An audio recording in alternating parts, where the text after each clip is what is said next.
Good morning, everyone. This is Jen from ScanNCut Jam Sessions and ScanNCut Canvas and Scal Help on Facebook. This tutorial's on glass blocks. So I'm going to get to how to first drill. I already do actually have a tutorial on this, but this is going to be a whole project in making one. Okay, so I made a ring out of plumber's putty, and I put water in there, just regular old water. I have a diamond tipped hole bit on my, what the heck is this called, power drill. And I'm just going to set this down in there, and you start off kind of slow. But be prepared, when this actually cuts through this block, there may be a loud suction pop, or there may not be. So just be prepared. And when you're drilling on this, make sure you wear eye protection. Sometimes things can fly. Also have a really good grip on your drill. If it catches, it can spin it really fast, and you don't want to injure your wrist or another body part. You do not want to have children around when you do this, okay? These are the glass blocks that here in America, I got mine at Home Depot for $3 a piece. Okay, so they can be obtained really cheap. These are the really pretty ones that, as you see, you can't see straight through them. They have a little bit of wave in them, so that's why I like them. Okay, I'm getting ready. Now, this table height isn't exactly ideal. I prefer to set these on the floor and do them because I have more downward pressure.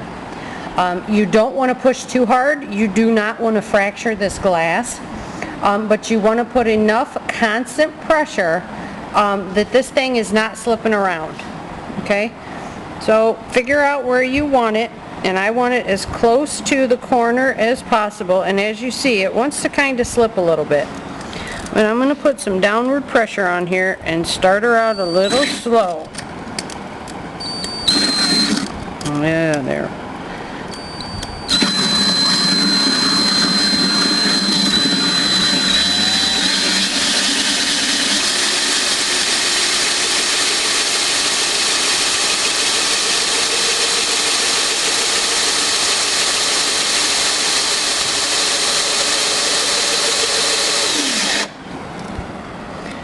Okay, oh, that's making a nice hole. Okay, I'm going to keep going.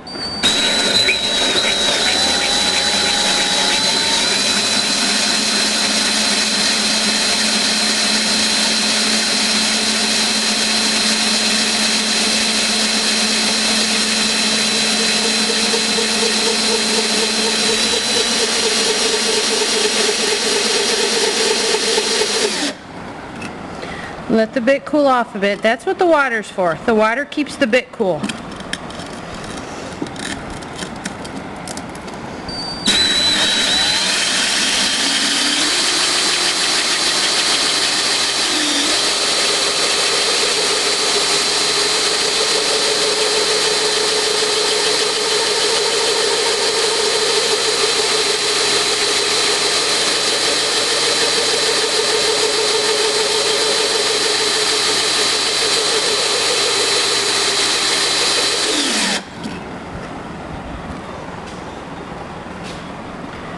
Keep checking and keep letting that bit cool. Find its hole, put it back down in, and keep going.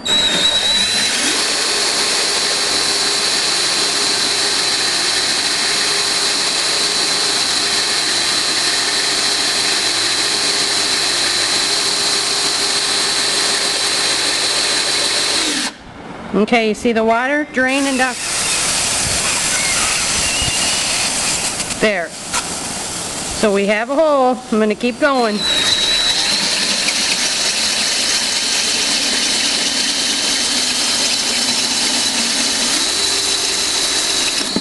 There. Got our hole. The glass is still stuck in this thing, but we have a perfect hole. Let me pull this up for you.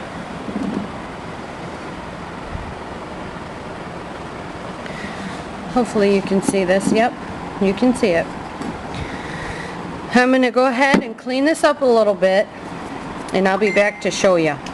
Okay, so I'm going to clean this off. And you can see that the edge of this is a little kind of jaggedy looking. So what I'm going to do is I take my Dremel, I have a little Dremel tool, and I'm going to go ahead and I'm going to work it around there with the little sanding disc. Also, this thing, this drill piece, or drill, oh my goodness, diamond tip drill bit, has 2 holes here. So you can take something and go ahead and work this piece out. I recommend using gloves too, so that you don't get any of those little glass pieces in your little fingers. Okay, so I'm going to set this in water.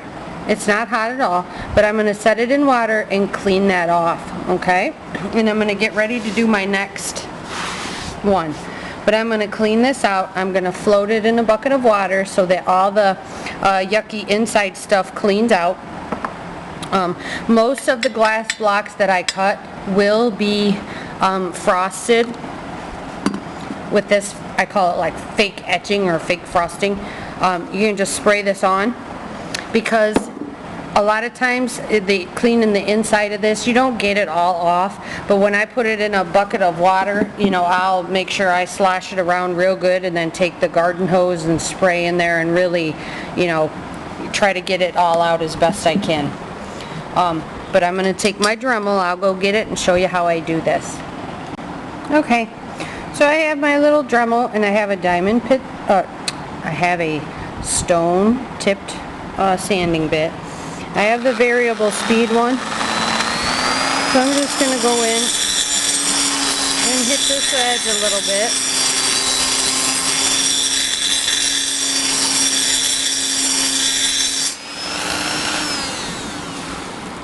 Make sure you keep that wet. I don't want to splash the camera.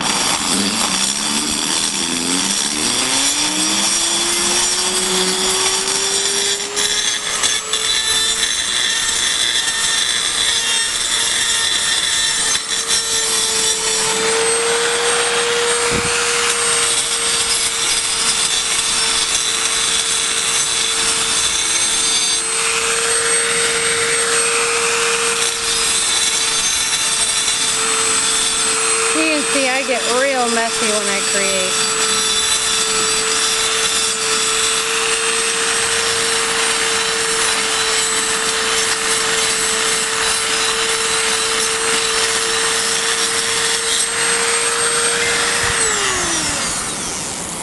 Okay, so let's wipe that off and check and see what it looks like. Now, you don't have to be so particular, but for me, I like doing this because if you think, okay, that's nice and smooth. I can slide my finger around there, no problem. Light cords are going to be going through this, okay? And you can cover it like with vinyl or something like that, some little like piece of rubber or a little piece of foam, you know, whatever you think is best. But I just like taking this little stone and running through there because it takes all the sharpness and ugliness away from it. I mean, that is super smooth. There is no jaggedness whatsoever, and you can see as I rub this across it, it does not catch. Alright, so I'm going to go ahead and get real messy, so I need to shut this camera off and move it. Okay, I got all the holes cut, and also, if your whole thingy falls down inside, don't panic. It comes out really, really easy. Okay?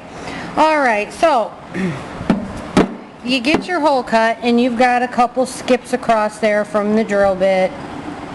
Don't panic, okay? You don't want to waste, you know, your whole bottle of etching cream to etch this.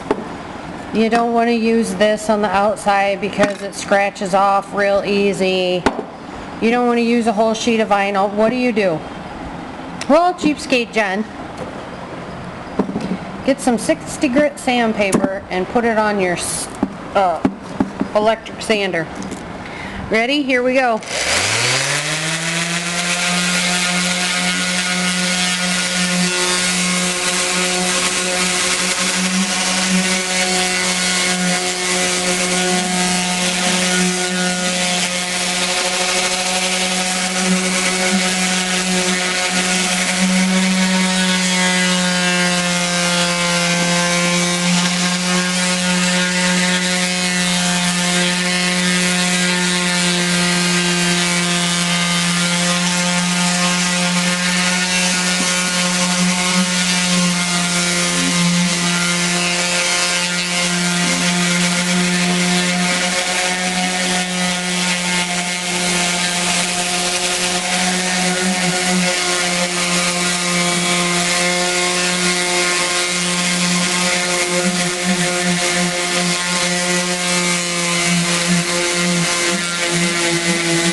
looky there.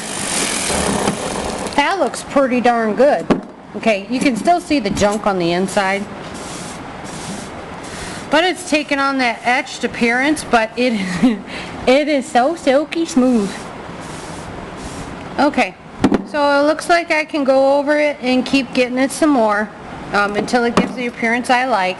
I don't clean these out though until I'm completely done, so that I can wash off every single thing, all the debris. But using this really does save me a lot of money because I don't have to use my etching cream. That stuff is so incredibly expensive and kind of dangerous, whereas this isn't. Okay, so if you like me, I always have a fan running that blows things away from me, so I don't have to worry about inhaling it. But if you want to wear a face mask and that, go right ahead. That's a good safety thing to wear. But I'm going to go ahead and I'm going to keep sanding these, and then I'll be back. There, looky that. It is so pretty. Okay, I'm going to keep working, and then I will really be back when they're all 4 done. Okay, I know I said I'd come back when all 4 of them are done, but what I want to show you here is, see how kind of ugly marked up this outside is? When I come back, I want to show you how cleaned up I can get this by using the sanding method.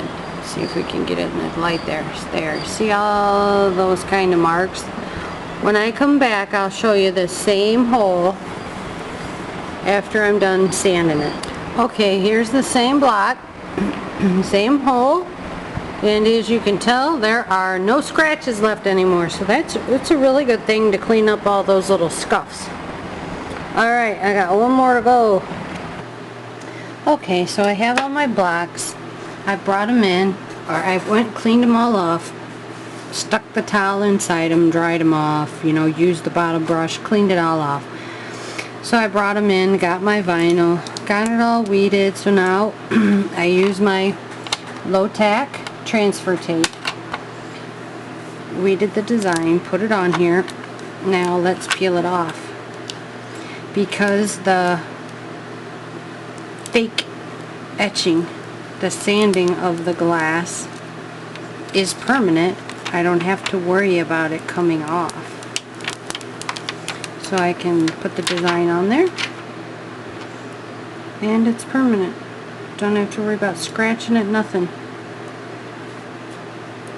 A couple pieces of paper stuck to it, stuck to the vinyl. But there we go. So let me move this. There's Poobie over there watching. So there it is. That's what it looks like. So I'm going to do up the rest of the other 3, and they'll all be done. They'll get their bows and their lights and that, but you don't need to see that part because that's pretty self-explanatory. So I hope you enjoyed the kind of the El Cheapo way to faux etch your glass, how to cut the holes in it. If you guys have any questions at all, just come find me over at ScanNCut Canvas and Scal Help on Facebook. Have a good day, guys.